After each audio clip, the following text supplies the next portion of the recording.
Hi, everyone. I'm assuming you can hear me. I just want to let you know that we are just waiting for a few extra people to log on. We'll wait for a few more minutes and check in that they are here. If they're not here within a few minutes, we will launch the webinar and keep it going. So thanks, chat soon.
Thank you so much to everybody who has made the time to be here today. We've had quite a few people register to be here, and we really do appreciate the time. We know that time is valuable, and it's something that we don't all have. And so if we can use it to learn, it's always a great thing. So we really do appreciate the time that you're taking to be here to learn about SEO in the age of AI, something that has really fascinated me over the last year or two, and something that is really that I've found to be really interesting, because there's this really interesting shift in the way in which digital marketing in particular, which is obviously our game, is changing the way in which we do things. So before we kick off, I just wanted to introduce ourselves. We're a content-focused agency. Most people would see us as a digital marketing agency. We do a whole variety of things really focused around the idea of helping businesses grow. That's our main focus. But from an SEO perspective, we're an SEMrush partner, and we're an SEO agency that focuses on cornerstone content and building visibility and authority with search and AI. So that's our game. That's what we're into. And what I wanted to let you know is that my name is Mike Saunders. I'm the facilitator for your program today, and I'm the CEO of Digital, have been for a while, and loving every minute of it. What I do also want to say is that The group of people that we have here today is quite diverse, which is great. We've got people from the US, from Iceland, from the UK, and from South Africa. So welcome to everybody who is here. If you're in the US, it must be relatively late at night, so I hope you're doing well.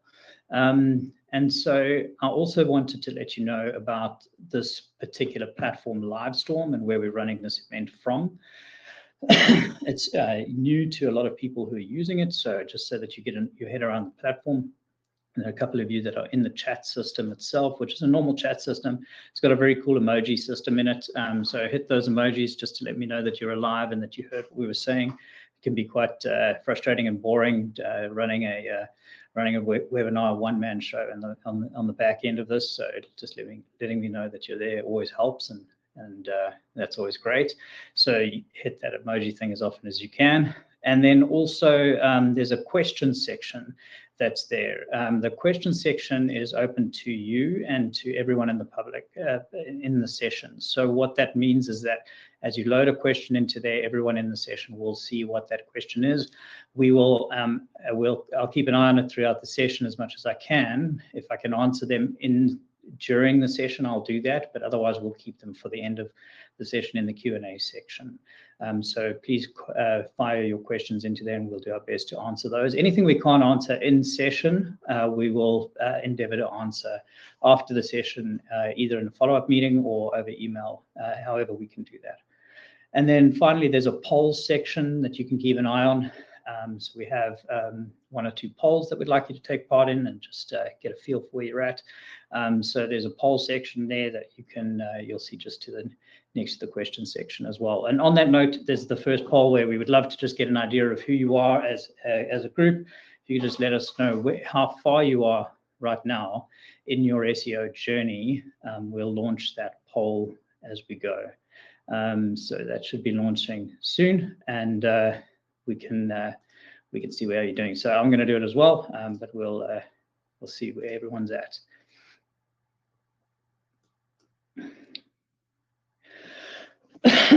So let's just let us know when you're done. Maybe hit that emoji button. Let me know when you're in, and then we will move on.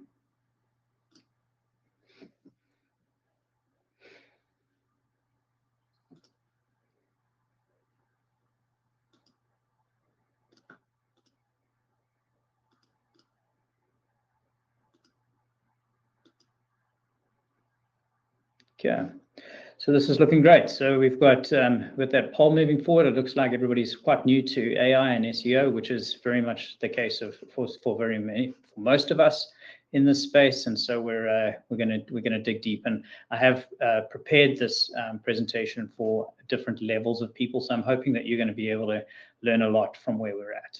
Okay. So one of the things that we do as a business is that we present this report insight. Once a year, we research and survey as many businesses as we can throughout the year. Last year, we surveyed 150 companies across the world, and we basically survey them to really understand what makes the biggest return on investment when it comes to digital marketing in their business. And this survey is done every year. We release the insights in November at the Digital Marketing Conference here in Cape Town. And these insights are currently available on our sites. We just ask that you take the survey in order to get hold of the research. But why I'm bringing this up to you is because from an SEO perspective, this data brought up something quite interesting. We asked all the people that were involved to let us know which channels were the most effective marketing channels for them. And the most effective marketing channels that came up were search and social media marketing always comes out of the top of these channels. But what's interesting to me is that search engine optimization and websites always come out as 2 platforms that always show really great return on investment for businesses. What happens here over and over again is that websites, when you dig into this a bit more, really shows the capability of having your own and owning your own platform inside this environment. And that becomes, as you'll see, how content and owning that content becomes a really important part of the AI game, and then obviously the search game. So we see that these effective channels, both SEO and content and managing and owning content, become really, really powerful return on investment vehicles in the digital marketing space. The other thing is that in our own experience, we've noticed, and we see this often, that organic search converts at a much higher rate than pretty much every other channel that is available, from paid to referral to social organic leads, that just has a much stronger approach to conversions, simply because people who find their way to your site in their own time, in their own space, generally are more likely to convert, because that's what they're there to do. So it's really interesting to see and really interesting to know what's taking place in these businesses. And again, this survey is really built around the idea of understanding business, not necessarily following the trends of what's taking place. So moving on. Excuse me. Let's take a look at how AI has actually changed in search, and what has actually changed, and what today we're experiencing, and how is this shifting? What are the actual technologies that we're experiencing? And so what we can do is we can see it like this. So if this is what a typical search engine looks like, you've got your search engine optimization, you've got your search results across the top, your organic search results. So this would be a typical search engine result.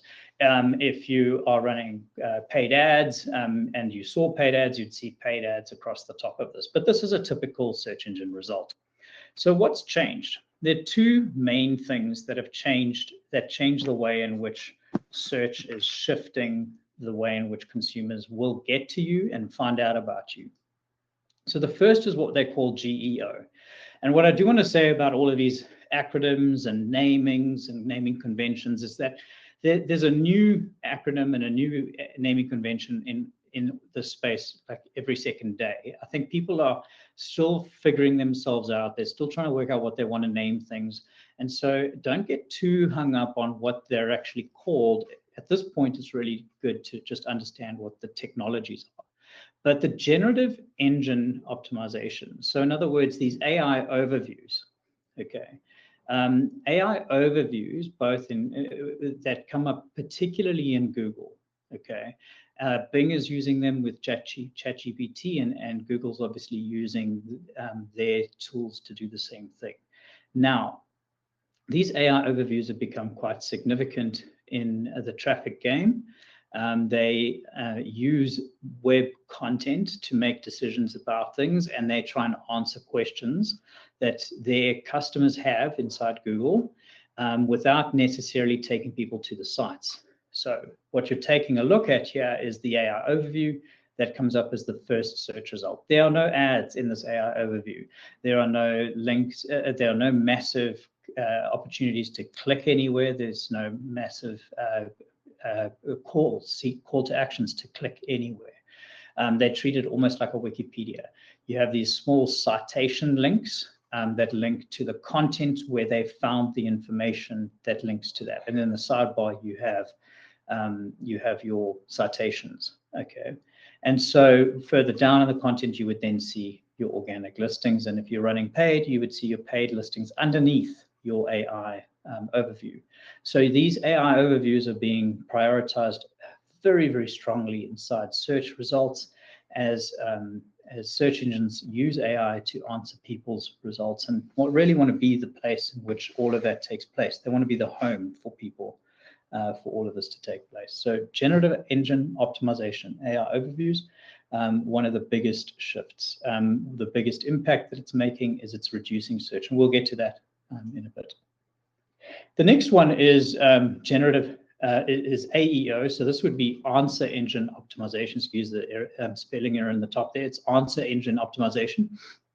So this is actually going into an AI chat engine like ChatGPT and putting in questions. Okay, so I've given you two examples here.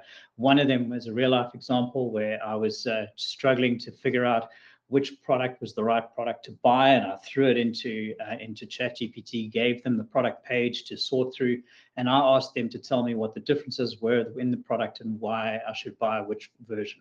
And so it did all the work for me in a matter of seconds, something that I'd spent the last 3 days trying to figure out. And so it was really useful. And I think that customers are going to find themselves doing this more and more and more as they digest, especially complicated or complex products that they're trying to purchase. And so chat in purchase cycles is going to be really interesting.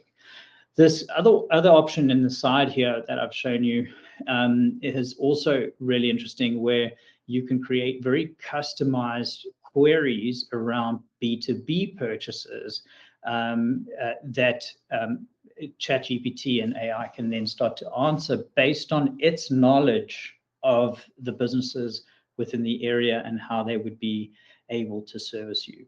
And so answer engine optimization becomes a whole new aspect of how we look at delivering on SEO. Because how do you actually optimize yourself, and how do you optimize yourself to become the person for every single question that's on the planet? Well, the truth is that you can't. You need to try and understand what it is that you can optimize for and what you want to be and how you're going to do that. But how do you get yourself into being recommended as one of these users, if this is the space that you want to be playing in? And so this answer engine optimization becomes a very big key. You'll notice here that there's a couple of links down the bottom underneath those, but they don't always link to the content, because an answer engine is not built to link you to content. It's not built to try and sell you information. It's built to give you information. They make their money on subscriptions. So the monetization model is already in play. They're there to give you answers. So this entire model shifts the game from a content perspective, and it gets very interesting for us. So who cares about all of this? Why does this matter at the end of the day? And why do we see this shifting? And so I'm going to share two things with you. So the first is an excerpt from an interview that was done with all the big Google execs. It was done by Search Engine Land, and they did this massive interview with these execs, and these were kind of key things that came out. So to try and understand, Google did about 200 billion odd in revenue in dollars and in search just in 2024. But they know that the writing's on the wall. You'll see in the last comment that we highlighted, the writing's on the wall, that search will lose traffic to Gemini. And so that 200 billion is in threat because of Gemini AI. But what's interesting is the comment in the beginning is that if you summarize what they're saying they basically have three options. Is that the first is that search won't erode. The other is that Google will lose search to Gemini. And the third is that they could lose search to ChatGPT. The first option is preferred, but the worst case could be 3. So their best option is to support 2. And so as a business, Google, who controls the search market right now, is going to throw everything it has at Gemini, which is that AI overviews tool that you saw. And it's going to find ways, and it is prioritizing right now monetization opportunities to push into Gemini how it's going to be able to drive this AI tool. And so we don't know yet what this is going to do to the market from an SEO perspective, but what we do know is that Google itself is saying that Gemini will cannibalize the search market. Exactly how, it doesn't know yet, but it does know that it's going to happen. And so it's inevitable that that AI is something we need to be very considerate about. The next thing to look at is this graph over here. And that is that if you take a look at this graph, this is HubSpot's organic traffic over all time. But if you notice what's taking place between 2023 and 2024, so this is when Google started experimenting with AI overviews. And HubSpot being one of the bigger platforms around inbound marketing and educating marketers around different things, you can see what's starting to happen to their traffic. And in 2024, end of 2024-25, that was when AI overviews really sort of ramped up into the content search. And so you can see that steep decline of organic traffic actually being pushed into HubSpot.com. And the impact of AI overviews alone in dropping the traffic, the organic traffic to that site. It's quite astounding that this could happen to such a major brand in the marketplace. And so AI overviews and answer engines are going to have a massive impact, and people care. It's going to change the way we do things.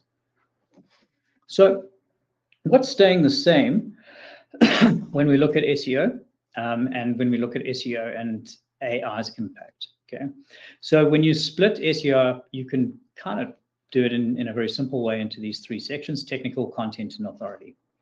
And so if we look at what stays the same, the first thing that stays the same is that technical SEO still matters. You still need to make sure that the hygiene of your website is always in place. So we're talking about H1 headers, we're talking about the technical schema of the website, the site speed, whether it's mobile friendly. All of these things matter, because although search may be cannibalized, search will never die, because one of the big theories that people are already kind of getting behind is that search will still have a place for very particular types of questions and answers that are going to be out there. The second thing is that search rankings will still rely on backlinks, crawlability, and keyword signals.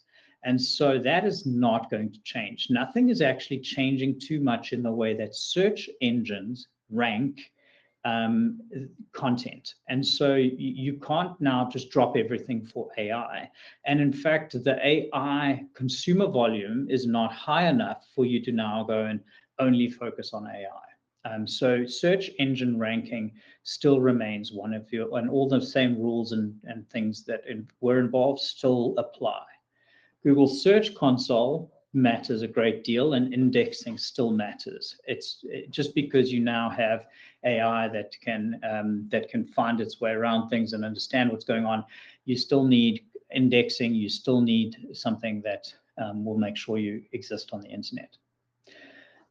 So if those things are important, is there anything that's becoming more important? Are there things that are becoming highlighted or nuanced inside the SEO journey? And what I love about what's taking place is that some ways that people have said is that as AI has become sort of more dominant in the way in which people search for things, human content has become more apparent and more necessary. So I do like that, but what's really taking place is that content is becoming more and more important, and also where that content sits. And so this is a map, sort of the summarized version of a lot of research. So the research that went into this was around 8,000 queries made inside each of these answer engines, and how they basically wrapped it up and how they actually worked out the answers and what content they drew from in order to be able to work out the authority and the importance of the content that went into that. And so essentially what's taking place, and without getting into too much detail here, if you take a look at AI overviews, B2B content, the biggest draw card here and the biggest, most authoritative piece here is blogging. B2C content is blogging and news, okay? And if it's mixed content, in other words, if it's between the two, it's going to be blog and news related. Perplexity is very similar, okay? So Perplexity is looking at the same pieces, okay? Except that in B2B, user reviews are starting to be leaned on a bit more, as well as in B2C, it'll lean on user reviews probably a little bit more than it is, say, in AI reviews. But in Gemini, we see B2B it leaning on news and product blogs more so than in other engines. And in mixed, it's the same. And in B2C, it doesn't worry too much about product blogs, but it leans straight into blogs and news. Okay. And for ChatGPT, blogs, Wikipedia, drives B2B knowledge and content. Mixed content would be Wikipedias and wikis and Wikipedia news, and B2C is news, Wikipedias, and blogs. Okay, there's some sort of generic content out there that will also say that Gemini and AI overviews will also lean into sort of more socialized content like a Reddit, where it's more forum related, not so much social media content as well. That's just on the side of this. But this is the data piece that's come out of this. And this is the weighting of the different types of content that helps it make decisions. So you're starting to see now how PR and how blogging for your own website and how structuring both B2B and hopefully soon B2C blogs, product structures on your website are going to make a massive difference here inside the way you put content together. So having those aspects on your site are one thing, but then also structuring will be the second thing. The other thing that's becoming more and more important is the depth of content. So now in the depth of content space here, what we're needing to understand are a couple of things. So I'm actually going to do this list the other way around to the way that I wrote it. But the first thing is to understand that longer form content. So people have always said long form content is important, but for a lot of us, that just means writing a blog with 600 to 800 words. 600 to 800 words is really not going to cut it. For a lot of our writing and blog strategies, we're doing a minimum of 1,000-word articles. We're trying to push our clients into 2,500 to 3,000 word articles for key important articles. And the reason for that is because it ranks well. If you look at what content ranks well on high value keywords, they're always very detailed, very long form content that has high value to customers. And so the other key thing that drives high value is originality. And so AI prioritizes original content and recent content, and so does search. And search will rank that content quickly because it's recent, and then dependent on how authoritative it is, it'll sort of find its place in life in that search ranking. But you will get initial good ranking off the back of it just because it's recent, and then you'll find your place in that ranking line. Longer form content always does better than the shorter form content, and you're giving it more to work with. Original content will always help you find a place both in search, but it'll also always help you find a better place in AI because you're providing content that nobody else has, and that means you're a valuable resource to an AI engine. And then something that we're starting to experiment with, and this is something that we're seeing potentially having quite a nice opportunity, is you have a lot of pages that are static. So product pages tend to be very static. Even blogs tend to be very static. But you can refer to pieces of content that could be dynamic. But we tend to often make these pages static as well. So an example here could be for a B2B business. You might be writing case studies. Now, you would normally just use a normal page template to create a case study. But if you were to create a new template structure for case studies, you could then feed those case studies into various different articles. You could feed those case studies into product pages, etc. And then as you create new case studies, the site automatically and dynamically updates with new content across multiple pages. And that would make those pages fresher. So when you see new crawls take place, you see new indexing with new content information. And so you get this freshness of life coming through. And so it's an experiment that we're playing with, but we're looking at depth and structure, and we're looking at recency as mechanisms that we're trying to improve on. And then the other thing to bear in mind is that keyword targeting on a per page basis is becoming more and more focused, and people need to really understand that you're not necessarily going to be able to rank a keyword just off the basis that you have one page on your website that's dedicated to a general keyword, and now you're going to rank for a whole pile of other keywords just because you have good ranking on that. You're going to need to focus on long tail articles that are going to be focused towards specific keywords. So if you've got 100 keywords, you're going to need 100 pages, most likely, to rank for those keywords. And so SEO content is becoming more and more and more important to build depth into that. And this will start to make more sense as we dig into how AI understands and builds its understanding of you and your website and the content that you do online. Is everyone still with me? Are we all still alive? I know that this content can be a little bit dry sometimes. I'm hoping that it's not too dead. So the next thing is on content depth is content hubs. If you take a look at sites that get cited a lot with AI, you will notice that they have a really strong hub mentality. In other words, they have many articles that are all referring to and from each other. They have like a news mentality or a hub mentality in the way in which they're structured.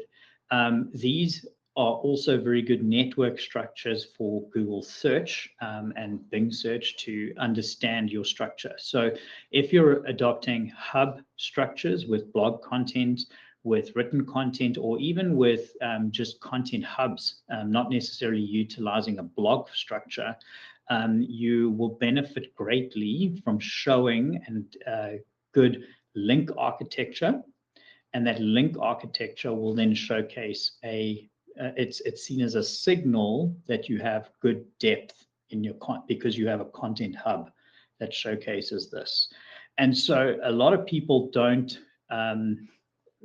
wildly prioritize things like category pages and these things. And we've started to find that category pages can list really well within both search, but then can also help to showcase authority around certain topics inside AI search as well, and start to build your topic credibility within these spaces, especially if you are purposeful in how you build them. So also be aware of what your subject structure is. So try to keep your topics purposeful, keep your terminology correct. And one of the things that we have learned a lot about is selecting your topic structures around how people speak about your business and how people search about your business is often more important than how you see your business. And so learning the definitions and learning how to talk about your business on your site the way that others talk about your business or should be talking about your business is really important. Because if you want AI to pick you up and present you to other people, you need the AI to understand you the way that your customers understand them, because their customer at the end of the day is framing the question to AI. And so that's the frame that it's going to now approach developing an answer from. And then finally, one of the pieces around content depth is authorship. And so authorship is, so a lot of people go like, oh, it's a personal blog, you should have an author. But if it's a business blog, I could hide behind maybe an editor, or I could have just a few key people that have ghostwritten, et cetera, et cetera.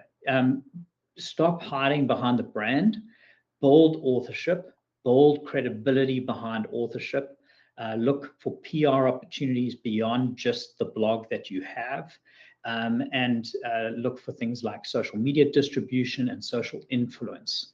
So what I mean by this is that just because you make a person and a face, a picture, and give them a name and make them an author on a page, doesn't mean that either search through their EEAT criteria or AI is just going to credit you with authorship, because authorship in itself is not credited just because you made something an author. That's something you can just technically go and make happen.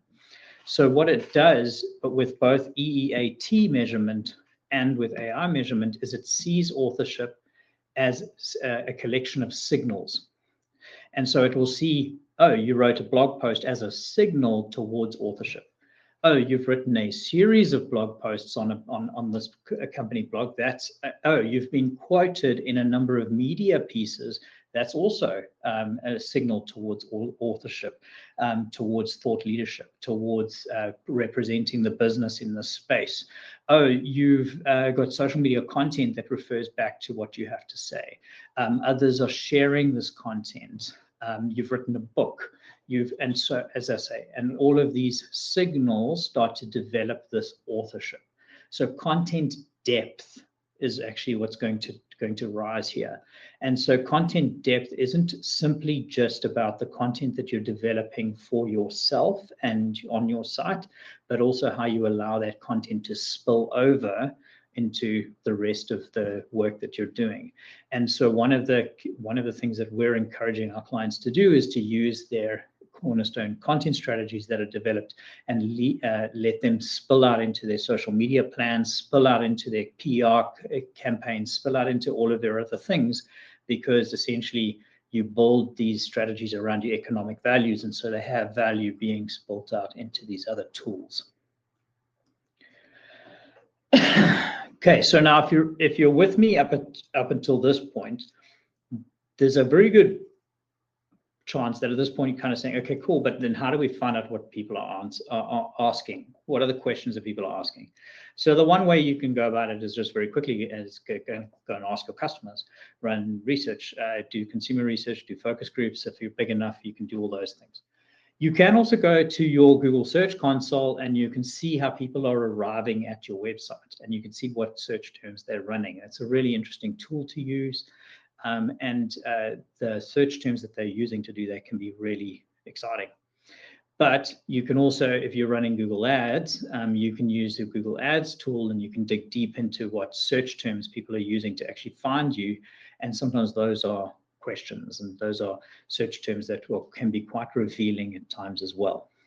However, there are some other tools in the marketplace that are quite interesting, and I'm going to sort of shift around a little bit here and see if I can, this worked in our demo, so I'm just going to see if I can shift and share this screen again for you. Give me 1 second here.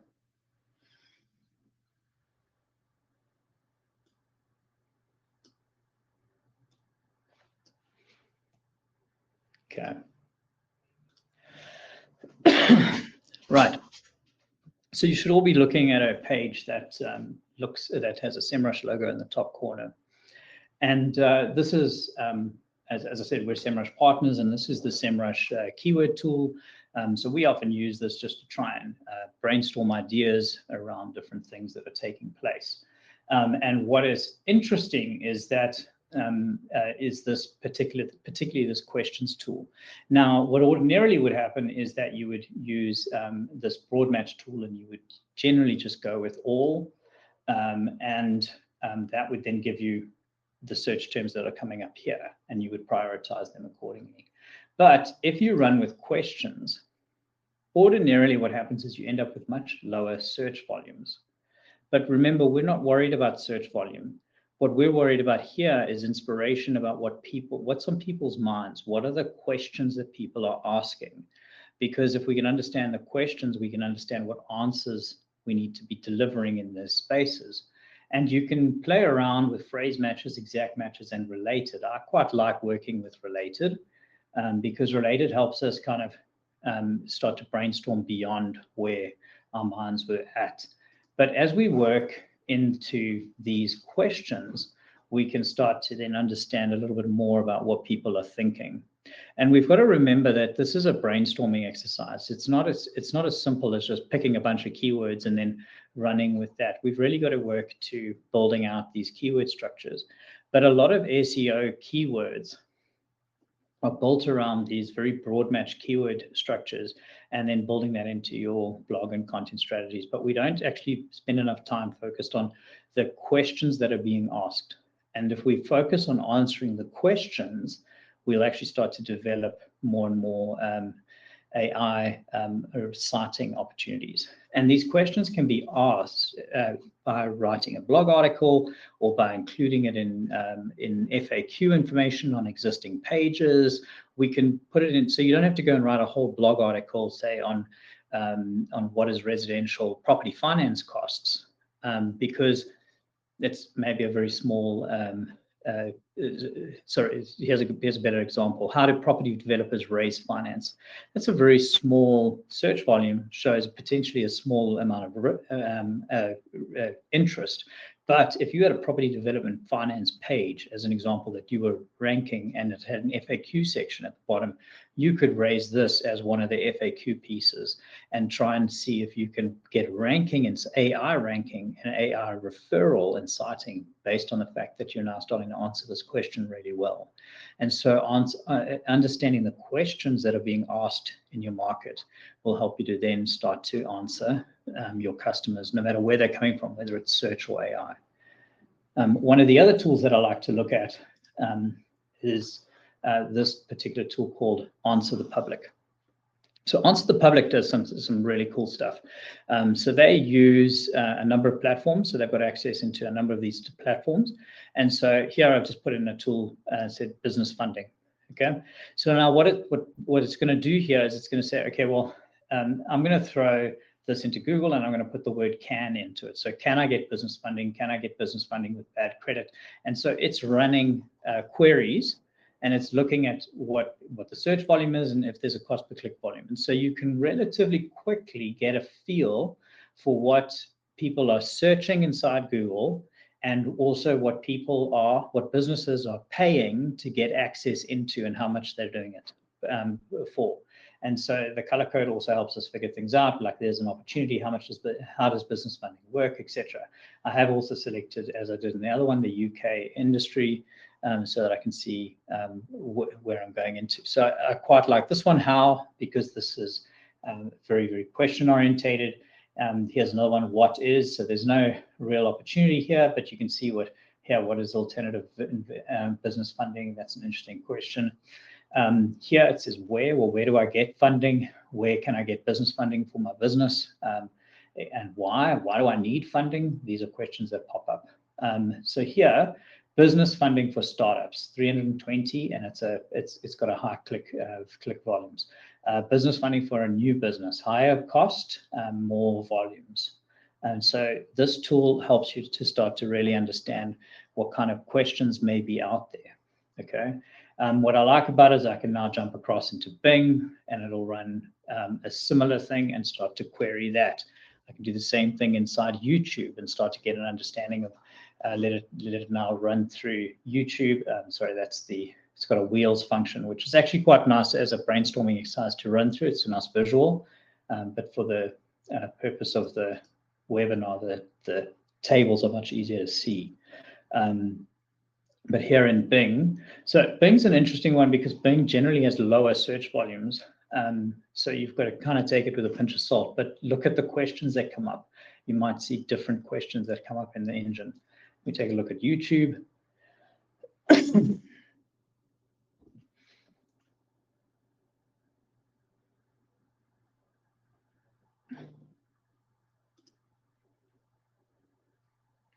YouTube, just reminding everybody, is seen as the second largest search engine on the planet. This was pre ChatGPT days, but still seen as a search engine, not as an AI engine. So how business funding works. Here's an interesting one of how to get business funding with bad credit pops up again. So these all coming up as business funding for small business in Malayalam, wherever that is. Business funding for small businesses, 880 searches. That's always good. And then again, TikTok, Amazon, if you're running product stuff, could be really interesting to understand what product related inquiries. And then Instagram, they've recently added as well. So to get an idea of like where to get business funding comes up, how to get business funding. Let's just do a quick search through.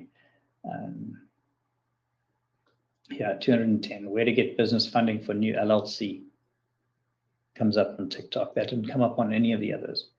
And so these are all opportunities for us to try and understand what the market is looking for and why they would maybe turn to AI or turn to Google or any other tool to actually go in and start asking questions about our business that has business funding available.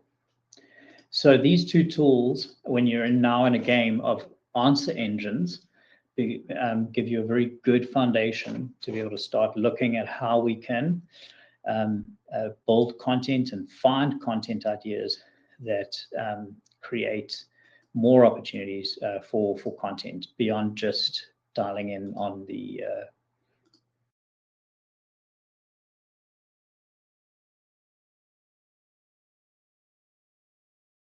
sorry, I think I'm back. I left for a second there.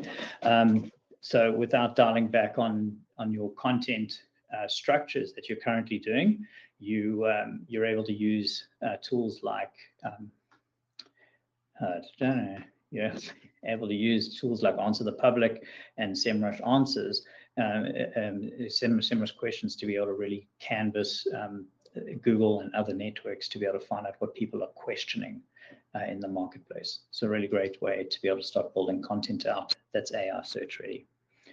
So there you go.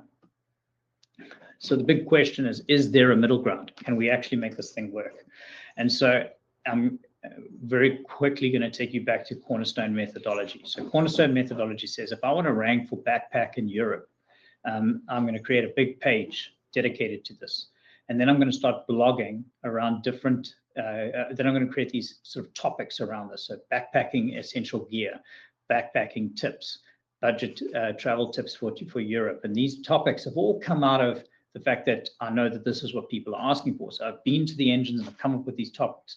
And then I'm going to go and find out what I could be blogging against all of these different topics. And so as I create these topics, I'm linking them to these sub pages that I've created around these topics. And these sub pages are linking back into here.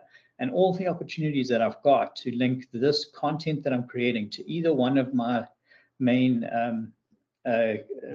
Cornerstone pages then creates this content infrastructure and this hub that Google and that AI can start to understand that we are now experts in backpacking around Europe, and they can lean on this content as authoritative content to be able to share with other people as they move along. So essentially, the next piece on that is that if I can take that content and turn it into social content, I can generate inbound links. If I can turn it into PR content, I can turn that into inbound links. And if I can turn it into authoritative content or influencer content, I can do exactly the same thing. And so what ends up happening is that what I love about Cornerstone strategy is that it actually develops organic authoritative links back to your site. Sometimes slowly, but it does it organically. So you don't actually have to chase all of these backlinking strategies all the time. You build this organic nature by itself, which is really great. And from an AI perspective, it manages to find this content on its own.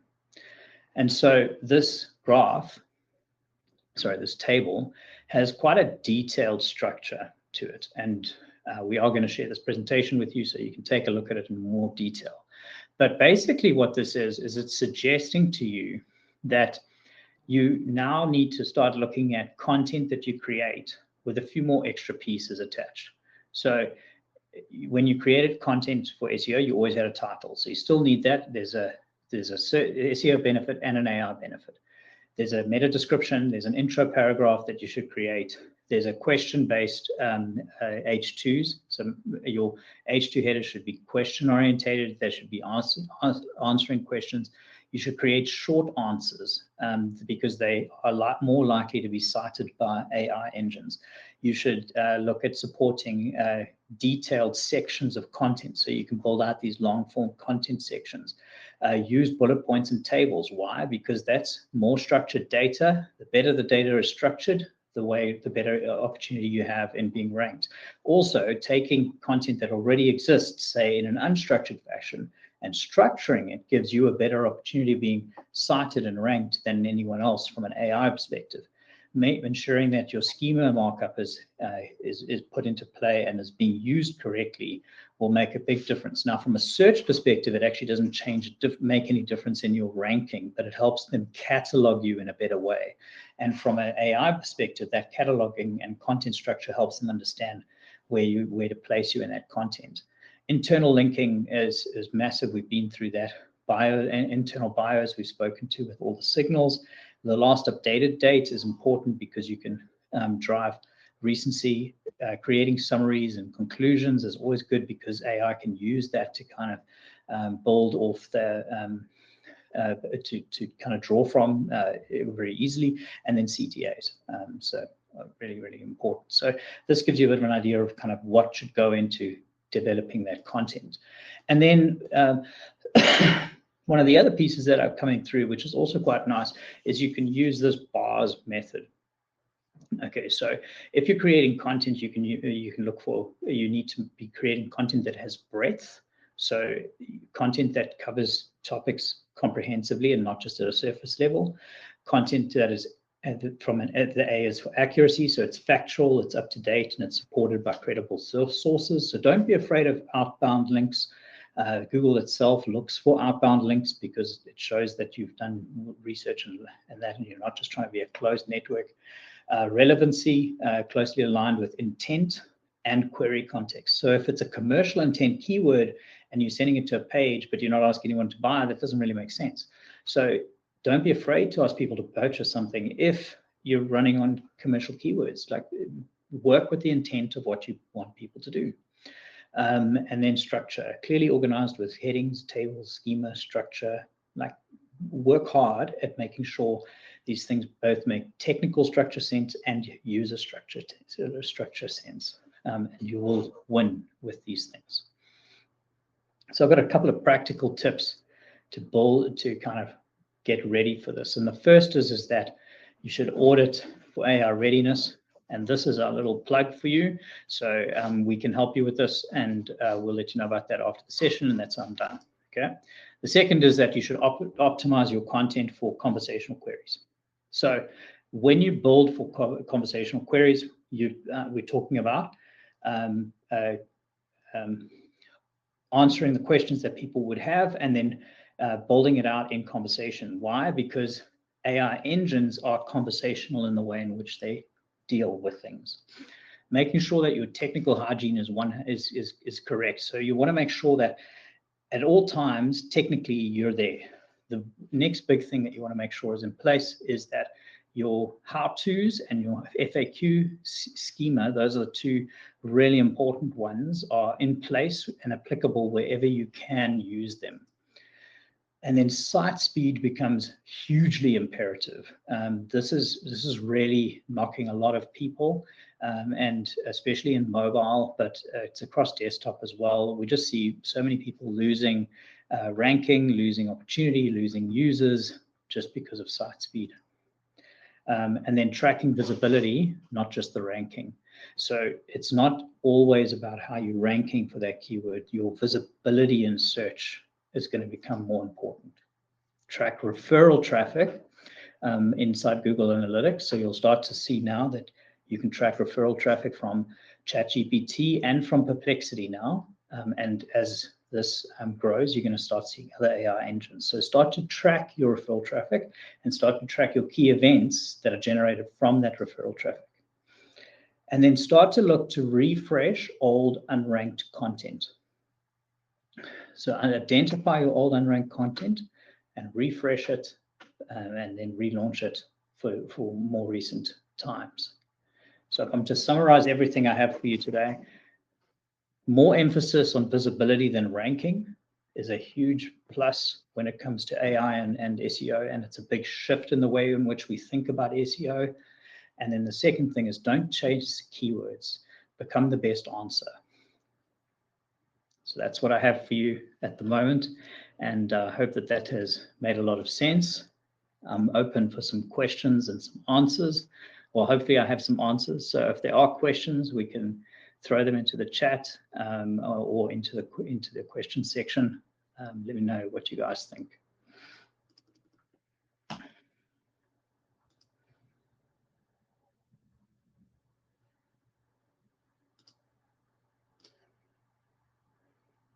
Yeah, we do.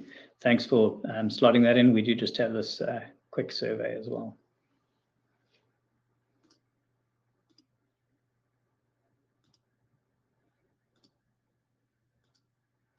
So are there any questions? I'm not seeing any pop in just yet.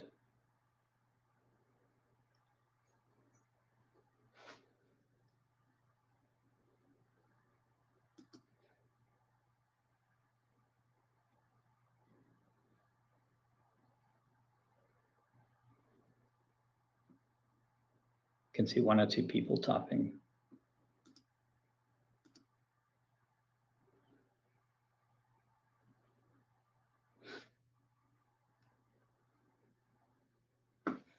We still have a few more minutes left, so if you do have any questions, feel free to knock them out.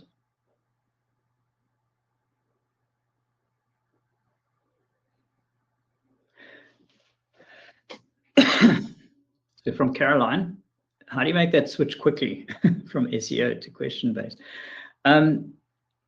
Caroline, what I've been doing and what I've been suggesting. So one of the things that we've been doing, like the sort of the shift that we've been doing immediately has just been, we just shifted the way we've started writing content. Like we just started writing longer content, and we've started being more answer focused than like delivery of content focused. So it used to be about like delivering like a good piece of content that was informative, as opposed to a piece of content that was answering questions. And to be honest, the content that we're developing now is a lot more interesting than what we were having to produce before. So it's quite a nice shift. But I think the thing is that if you can just work with the writers or the teams or the strategy to just understand that the way they need to write is changing, and the way they need to monitor their success is changing. So your visibility score and that you're tracking is more important than your ranking score, because you're going to lose ranking. And you're going to lose volume on your ranking, as in your traffic on your ranking, because of the nature of what's taking place. But your visibility can skyrocket, and start tracking your traffic that comes from ChatGPT, as an example. Because if you can start to do those things quickly, that'll start to give you an idea of how important the shift is for your business and for your industry right now. Because also bear in mind that these things are new. So some of us will have to rush in and some of us will have to take it slow. It just depends. But the biggest thing that I'm suggesting to people is shift your content strategy, because you can shift your content strategy to be AI friendly, but without actually changing your SEO strategy. But it actually makes your SEO strategy that much better.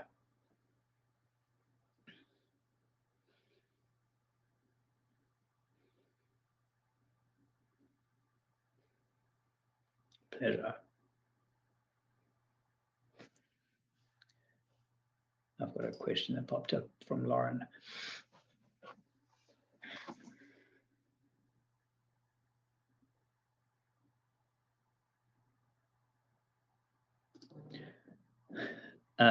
Yeah, so Lauren, we use SEMrush as our reporting tool, and it's got really strong AI reporting functions in it as well. And then what we've got is we've got a reporting dashboard function that we have internally that we make available to our clients, and we actually integrate HubSpot with Google Analytics, Search Console, and it's HubSpot, Google Analytics, Search Console, and SEMrush. And we integrate all of those into a custom dashboard that we've built that shows the journey that your SEO is actually creating, because that is it's a tough journey to show, but we show the increase in visibility with how that impacts your actual impression rate inside Google and how that impacts your click-through rate, your traffic, your organic traffic to your site, and how that actually impacts your conversion rates on your site. So what you're asking is quite a tough thing to do, but from a reporting perspective, we use SEMrush to do the heavy lifting on the SEO numbers, because we don't find that we have HubSpot partners, so it's an excellent tool, but we don't find that it does quite enough in answering the SEO questions well enough. But then once you get those SEO questions answered, then you can dive into it, our dashboard, and then build it out from there.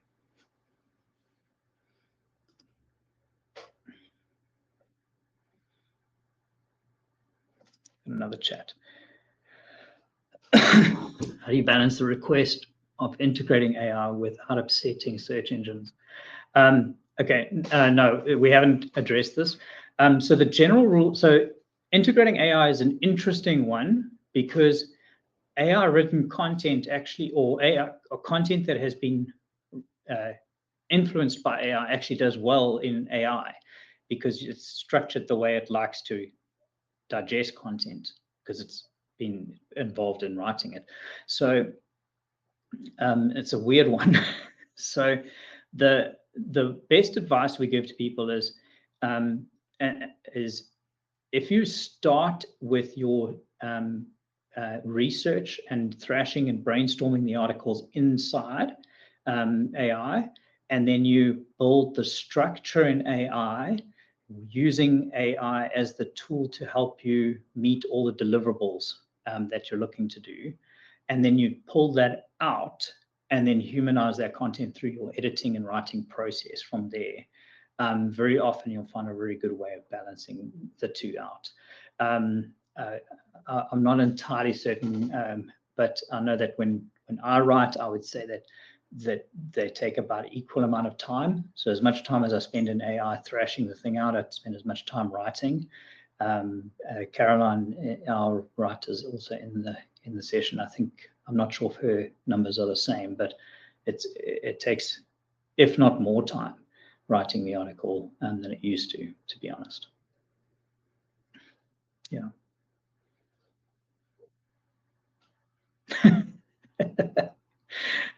All the writers, yeah.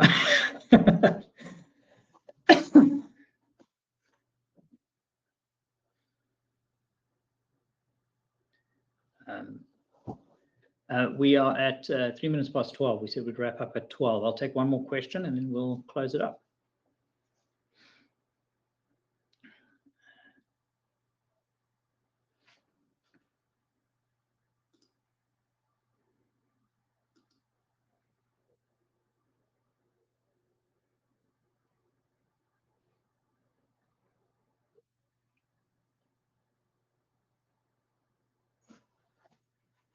I think Sonella's typing. Oh, no. Pleasure, Sonella. That's all good. If there are no more questions, I don't want to waste anyone's time. So thank you so much for making the time and being at the session. We have a whole series of digital marketing webinars that are happening. We have another one in 2 weeks' time for startups and growth marketing. And we're hoping that you'll gain value from all of them. So please check out the site at /insights, and you'll see what else we have planned. But we really hope that you've had a lot of good value from today, and we do have a recording that will come from here and you should receive it. There's also Thomas, who's been in the session today, will also be emailing all of you with information and with downloads for the presentation. So if you have any other questions, please feel free to drop us a line at info@digitallab.co.za, or a couple of you know us, so you can just drop us a line directly. Have an absolutely fantastic day. Have a good one. Chat soon.